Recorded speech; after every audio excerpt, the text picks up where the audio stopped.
14-year-old Saeed Kabalawi was arrested in the village of Abu Dis in the occupied West Bank on August the 28th.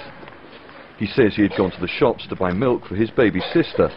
The Israeli military accuse him of throwing stones at their vehicles as they passed.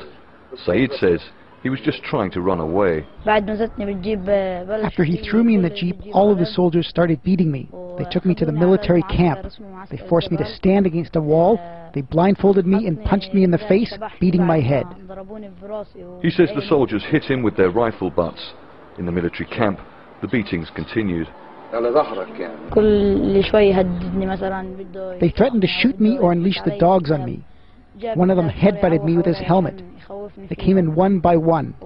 They beat me, cursed me, spat on me, and threatened to kill me. Saeed's family insisted his injuries were photographed. Human rights organizations have highlighted his case because it's particularly extreme, but they say Israeli security forces regularly abuse the young people they arrest. Behind me is the Israeli military camp where Saeed says he was taken and beaten for 4 hours.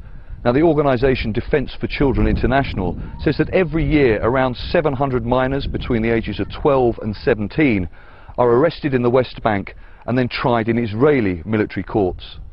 Most Palestinian youths are arrested for throwing stones at clashes like this one at the Columbia crossing on the West Bank.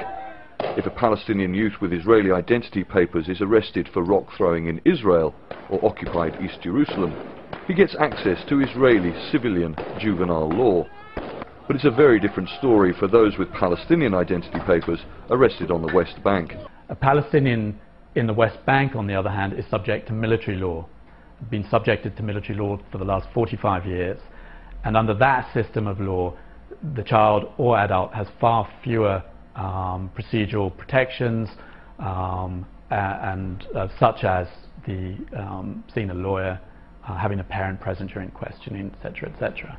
So it's a far harsher system. A spokesman for the Israeli military told Al Jazeera that youths were tried in military courts because the occupied West Bank is under Israeli military law. Saeed is scheduled to face an Israeli military court in January next year. He's not yet been officially charged, but he faces the prospect of being taken from the occupied West Bank to a jail inside Israel, an act which is itself against international law. Charles Stratford, Al Jazeera, Abu Dis, the occupied West Bank.